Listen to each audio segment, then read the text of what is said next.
बिस्मिल्लाहिर्रहमानिर्रहीम। अस्सलाम वालेकुम क्लास, कैसे हैं आप सब। उम्मीद करती हूँ आप सब खैरियत से होंगे। आज हम सबक नंबर 9 फिर इन शाहीन बच्चों को बालों पर्दे की रिवीजन स्टार्ट करेंगे।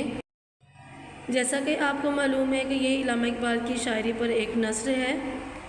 इल्लामा इकबाल कौन है? वो हमारे कौमी शायर थे और 9 नवंबर 1877 को सियालकोट में पैदा हुए। आपने इब्तदाई तलीम सियालकोट से ही हासिल की, फिर आप लाहौर तशरीफ़ ले गए और उसके बाद फिर आप जर्मनी चले गए। जब आप वहाँ से वापस आए तो आपने देखा कि आपके जो कौम की नौजवान नस्ल है वो गफलत में पड़े सो रहे थे, उनके अंदर आज़ादी का कोई जज्बा पैदा नहीं था। आपने अपनी शायरी के ज़रिए इन जंजीरों को तोड़ा, नौजवान नस्ल को बेदार किया और उन्हें बताया कि वो एक आज़ाद कौम है और उसके लिए लड़े। आपने अलग वतन का ख्वाब देखा था, इसलिए आपको मुफ़क्किर पाकिस्तान या नज़रिया पाकिस्तान का लक़ब भी दिया गया। आपकी शायरी की एक खूबसूरत अलामत शाहीन है जिसको आपने बखूबी इस्तेमाल किया है और नौजवान नस्ल को इसके ज़रिए एक पैगाम भी दिया है।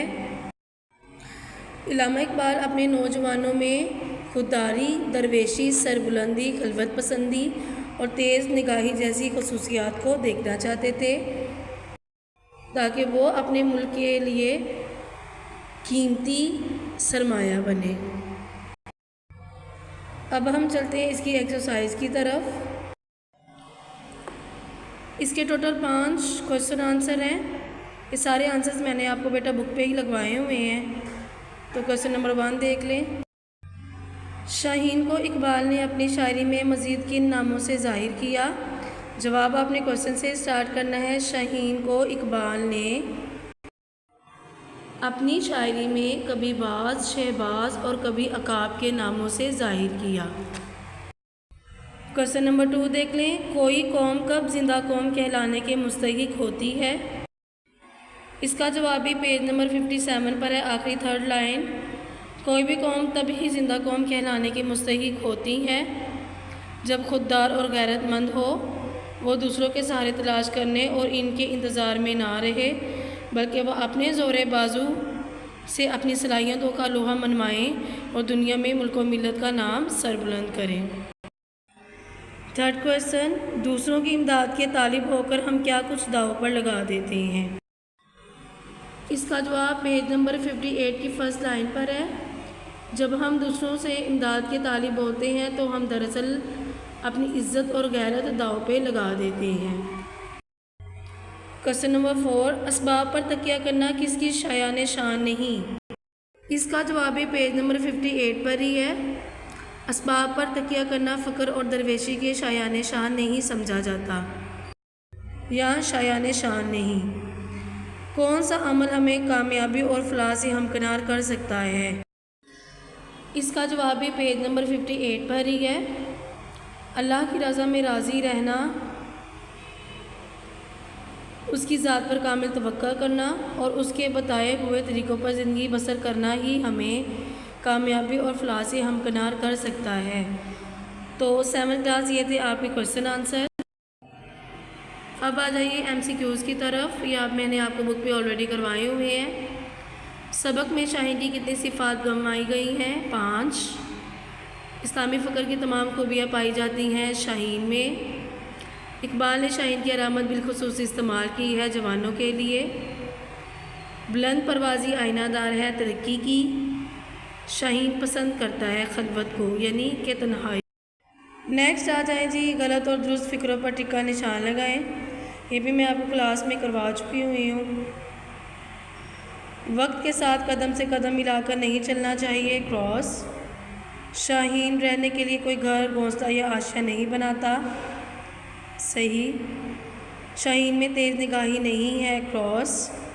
शाहीन की एक सिफ्त फ़क्र और दरवेशी भी है, सही। इकबाल नौजवानों में शाहीन की सिफ़ात नहीं देखना चाहते, क्रॉस। नेक्स्ट पेज पे जुमले हैं जो मैं आपको क्लास में ऑलरेडी करवा चुकी हुई हूँ, ये आप देख लें। पहला है खुददारी। असलम में खुददारी है वो किसी से कुछ नहीं मांगता, दियार इश्क है इंसान दियार इश्क में मुकाम पैदा कर। तरीक़, इल्लामा इकबाल ने कहा कि मेरा तरीक़ फ़कीरी है, अमीरी नहीं। निशेमन, शाहीन का निशेमन पहाड़ों की चट्टानों में है।